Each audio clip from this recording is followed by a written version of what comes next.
નમસ્તે વિદ્યાર્થી મિત્રો, યોગી એજ્યુકેશન ગુજરાત યુટ્યુબ ચેનલમાં સ્વાગત છે તમારું. સ્ટુડન્ટ્સ, જે ધોરણ 10 ની ગણિત વિષયની જે પૂરક પરીક્ષા છે એ પૂરક પરીક્ષા માટે આપણે મોસ્ટ આઈએમપી દાખલા ગણીશું. વિદ્યાર્થી મિત્રો, ફર્સ્ટ જે આંકડાશાસ્ત્રનો દાખલો હતો એ આપણે ગણી ગયા છે. હવે સેકન્ડ જે મોસ્ટ આઈએમપી દાખલો જે છે ખોટી આવૃત્તિ. વિદ્યાર્થી મિત્રો, દરેક વખતે બોર્ડમાં પૂછાય જ છે, તો ખાસ વિદ્યાર્થી મિત્રો વિડીયોના અંત સુધી બન્યા રહેશો. તો જોઈએ આપણે જે ખોટી આવૃત્તિનો મોસ્ટ આઈએમપી દાખલો છે. સૂચના છે કે નીચેનું, જે અહીં સૂચના આપવામાં આવી છે કે નીચેનું આવૃત્તિ વિતરણ વસ્તીના બાળકોના દૈનિક ખિસ્સા ભથ્થું દર્શાવે છે. ખિસ્સા ભથ્થુનો 18 મધ્યક છે. વિદ્યાર્થી મિત્રો, ખાસ જે ખોટી આવૃત્તિના દાખલાઓ જે પૂછાશે એ ખોટી આવૃત્તિના દાખલાઓમાં તમને મધ્યકના દાખલા પૂછાશે, મધ્યક આપી દેવામાં આવશે. બહુલકમાં પૂછાશે તો તમને ત્યાં પણ જે બહુલક આપી દેવામાં આવશે. મધ્યસમાં પૂછાશે તો મધ્યસમાં પણ જે ખોટી આવૃત્તિ માટે જે તમને વિદ્યાર્થી મિત્રો જોયું છે તેમ મધ્યક આપી દેવામાં આવશે. જો મધ્યસ્થ હશે તો મધ્યસ્થ આપી દેવામાં આવશે. તો જોઈએ અહીં ખોટી આવૃત્તિ F શોધો. દૈનિક ખિસ્સા ભથ્થું જે રૂપિયામાં દર્શાવવામાં આવે છે 11 થી 13, 13 થી 15, 15 થી 17, 17 થી 19, 19 થી 21, 21 થી 23, 23 થી 25. બાળકોની સંખ્યા છે 7, 6, 9, 13, F 5 અને 4. તો આ પ્રમાણે તમને પરીક્ષામાં પણ આપવામાં આવશે જે કિંમતો. તો જોઈએ હવે આપણે ખોટી આવૃત્તિ F શોધો. તો તમે વિદ્યાર્થી મિત્રો આગળનો દાખલા આપણે જોયો છે, પદ વિચલનની રીતનો ઉપયોગ કર્યો હતો. એ પદ વિચલનની રીતમાં વિદ્યાર્થી મિત્રો જે ખાના જે છે એ ટોટલ 5 ખાનાઓ બનાવવાના હોય છે. સૌપ્રથમ તો જે વર્ગ, આવૃત્તિ, મધ્ય કિંમત અને યુઆઈ અને એફઆઈ. હવે આપણે અહીં વિદ્યાર્થી મિત્રો 5 ખાના જે દોરવાના છે અને જે વર્ગ આપવામાં આવ્યો છે એ લખી દઈશું સૌપ્રથમ, અને આવૃત્તિ પણ આપી દેવામાં આવશે. તો 11 થી 13 વર્ગ છે, 7 આવૃત્તિ છે, 13 થી 15, 6 આવૃત્તિ છે, 13 થી 17 જે વર્ગ લંબાઈ છે, 9 આવૃત્તિ છે. આ પ્રમાણે આવૃત્તિ અને વર્ગ લખી દેવાના છે. હવે જે આવૃત્તિ એફઆઈ જે છે એ એફઆઈ નો આપણે અહીં સૌપ્રથમ સરવાળો કરીશું. 7 વત્તા 6 13 થશે, 13 વત્તા 9 22 થશે, 22 વત્તા 13 તો 22 વત્તા 13 થશે 35 થશે, 35 વત્તા F 35F, 35 પ્લસ 5 40 થશે 40F, અને 40 વત્તા 4 થશે 44F. તો અહીં સિગ્મા જે એફઆઈ જે છે એમાં અહીં આપણે સિગ્મા એફઆઈમાં લખીશું 44 વત્તા F. 44 વત્તા F આપણને શું મળ્યું છે? Sigma FI. તો હવે આપણે વિદ્યાર્થી મિત્રો સૌપ્રથમ મધ્ય કિંમત શોધીશું xi. તો મધ્ય કિંમત કેવી રીતે શોધાય છે તે વિદ્યાર્થી મિત્રો તમને ખ્યાલ છે જ. તો જોઈએ આપણે મધ્ય કિંમત જે શોધીશું અહીં. સૌપ્રથમ તો મધ્ય કિંમત શોધવા માટે અહીં જે વર્ગ જે છે 11 અને 13, તો 11 અને 13 નો સરવાળો કરીશું. અહીં 11 વત્તા જે 13 છેદમાં 2. તો 11 વત્તા 13 કેટલા થશે? તો 24 થશે, 24 છેદમાં 2, અને 12 દુ 24 થશે તો આપણને 12 મળશે. નેક્સ્ટ જોઈએ 13 અને 15. તો 13 અને 15 નો સરવાળો 13 વત્તા 15 છેદમાં 2, 5 વત્તા 3 8 અને 2 છેદમાં 2, તો 14 દુ 28. તો આમ આપણને જે મધ્ય કિંમત જે મળે છે તો અહીં મધ્ય કિંમતને આપણે અહીં લખીશું. ખાસ વિદ્યાર્થી મિત્રો, મધ્ય કિંમતનું જે સૂત્ર જે છે અધઃસીમા વત્તા ઉર્ધ્વસીમા છેદમાં 2. તો ખાસ યાદ રાખવું વિદ્યાર્થી મિત્રો, જે સૂત્ર જે છે તો અહીં આપણને જે મધ્ય કિંમત શું મળી છે? તો અહીં જે મધ્ય કિંમત આપણને મધ્ય કિંમત જે 12 મળી છે. નેક્સ્ટ 14 મળી છે. હવે વિદ્યાર્થી મિત્રો જે વર્ગ લંબાઈ જે છે 11 અને 13 વચ્ચે 2 ની જે વર્ગ લંબાઈ છે તો 2 2 પ્લસ કરતા જશું. 12 માં 2 ઉમેરીશું 14 થશે, 14 માં 2 ઉમેરીશું તો 16 થશે, 16 માં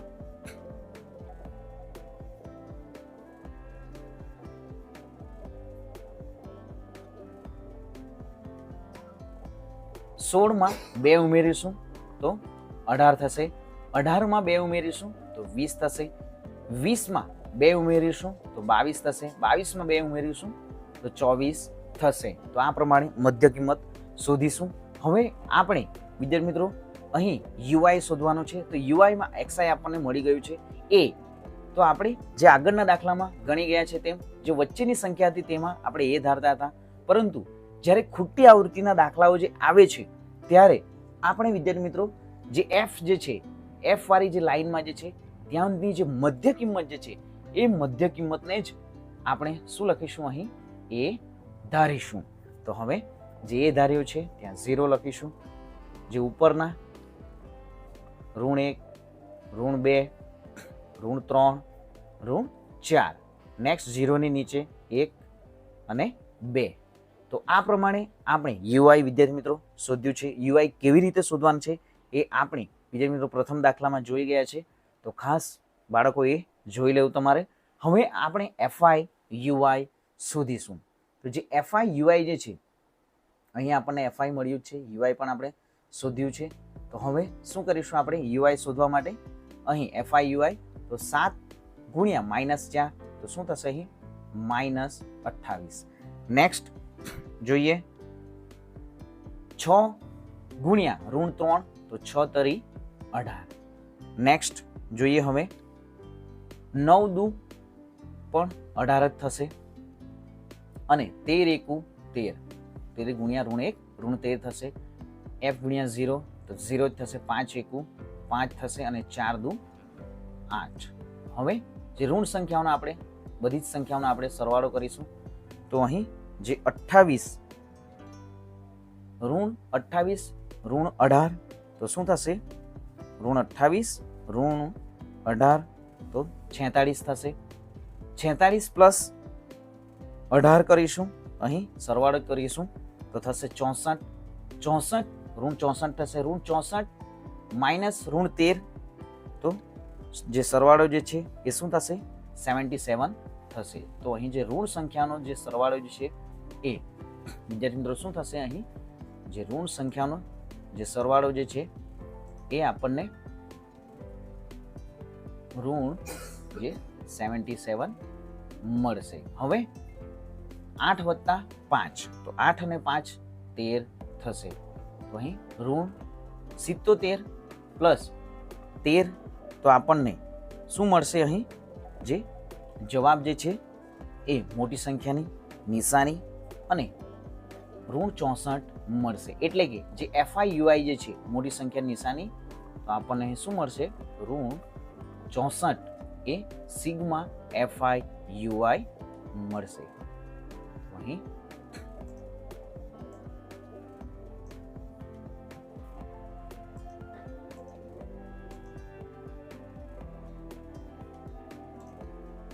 જે સિગ્મા એફઆઈ યુઆઈ જે છે શું મળશે આપણને? ઋણ 64. નેક્સ્ટ હવે વિદ્યાર્થી મિત્રો જે સૂત્ર જે છે પદ વિચલનનું સૂત્ર તમને દરેક વિદ્યાર્થીઓને ખ્યાલ જ છે. તો હવે આપણે પદ વિચલનની રીતથી આ સંપૂર્ણ જે દાખલો ગણીશું. ખાસ વિદ્યાર્થી મિત્રો ચેનલને હજી સુધી તમે સબસ્ક્રાઇબ નથી કરી, ચેનલને સબસ્ક્રાઇબ પણ કરી દો, વિડીયોને લાઇક કરવાનું પણ ભૂલતા નહીં. નેક્સ્ટ હવે પદ વિચલનની રીતથી જે સંપૂર્ણ દાખલો આપણે ગણીશું. આપણે આવૃત્તિ જે આપવામાં આવે છે, વર્ગ લંબાઈ પણ આપવામાં આવે છે, મધ્ય કિંમત શોધવાની હોય છે. મધ્યક શોધવા માટે યુઆઈ આપણે શોધવાનું હોય છે ને, એફઆઈ યુઆઈ. આ પ્રમાણે તમે સ્ક્રીન પર પણ જોઈ શકો છો. હવે આપણે જે પદ વિચલનના રીતથી આપણે સંપૂર્ણ દાખલો ગણીશું. તો જે સૂત્ર જે છે એ સૌપ્રથમ તો સૂત્ર જે છે એ x બાર બરાબર a plus sigma FI UI છેદમાં, અહીં જે પ્લસ છે, છેદમાં સિગ્મા એફઆઈ ગુણ્યા h. તો આ આપણું પદ વિચલનનું સૂત્ર છે. હવે x બાર એટલે કે જે મધ્યક જે છે, મધ્યક આપણને વિદ્યાર્થી મિત્રો જે તમે સૂચના વાંચી હશે ત્યાં આપવામાં આવ્યો છે. તો મધ્યક જે છે એ 18 છે બરાબર a. તો એ અહીં શું છે વિદ્યાર્થી મિત્રો? એ જે છે એ 20 છે. નેક્સ્ટ સિગ્મા એફઆઈ યુઆઈ, તો સિગ્મા એફઆઈ યુઆઈ જે છે -64. સિગ્મા એફઆઈ, તો સિગ્મા એફઆઈ જે છે 44 પ્લસ f છે. નેક્સ્ટ h, તો અહીં જે વર્ગ લંબાઈ h એટલે કે જે વર્ગ લંબાઈ જે છે એ 11 અને 13 એટલે કે જે વર્ગ લંબાઈ જે છે એ શું છે? અહીં વર્ગ લંબાઈ 2 છે. તો હવે વિદ્યાર્થી મિત્રો આ પ્રમાણે જે કિંમતો મૂકી દેવાની રહેશે. હવે જોઈશું આપણે તો 18. તો એ 18 બરાબર જે 20 પ્લસ -64 છેદમાં 44 પ્લસ f ગુણ્યા 2 છે. તો 20 જે છે એ બરાબરની જમણી બાજુ છે, તો એમને આપણે જમણી બાજુ છે એમને ડાબી બાજુ કરીશું. તો જોઈએ આપણે અહીં જે 18 શું થશે, અહીં 18 બરાબરની જે ડાબી બાજુ આવતા -20 થશે, બરાબર -64 44 પ્લસ f ગુણ્યા 2 લખીશું. હવે જે દાખલો જે છે આપણે અહીં કરીશું 18 - 20. તો 18 - 20 શું થશે, 18 - 20 -2 બરાબર અહીં જે 64 ગુણ્યા 2 કરીશું. 64 ગુણ્યા 2 તો શું થશે, 64 ગુણ્યા 2 માઇનસ શું થશે, -128 અને 44 પ્લસ f લખીશું. હવે 44 પ્લસ f છેદમાં છે, બરાબરની જમણી બાજુ, બરાબરની ડાબી બાજુ અંશમાં લખીશું. તો 44 પ્લસ f માઇનસ 128 128. હવે અહીં જે -2 કૌંસમાં 44 પ્લસ f છે, તો એમનો ગુણાકાર કરીશું. -44 દુ 88 થશે, -2f બરાબર -128. હવે -2f ના -2f -128 અહીં -88 છે, તો શું થશે, પ્લસ 88, આમ -2f. હવે -128 માંથી 88 ને બાદ કરીશું તો આપણને શું જવાબ મળશે, અહીં -128 માંથી +88 ને બાદ કરીશું તો આપણને શું મળશે, તો અહીં 128 માંથી બાદ કરીશું આપણે 128 માઇનસ જે 88, તો શું મળશે આપણને, 40 મળશે. હવે મોટી સંખ્યાની નિશાની 128 છે. હવે f ના f -40 -2 છેદમાં જશે, 20 દુ 40 થશે, તો અહીં 2 અને 2 ડિલીટ થશે, માઇનસ માઇનસ પણ ડિલીટ થશે. તો આમ f બરાબર આપણને 20 જવાબ મળશે.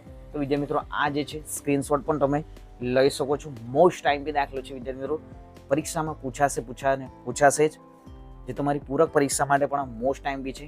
તો વિદ્યાર્થી મિત્રો ચેનલને તમે હજી સુધી સબસ્ક્રાઇબ નથી કરી, ચેનલને સબસ્ક્રાઇબ કરી દો, વિડીયોને લાઇક પણ કરી દો.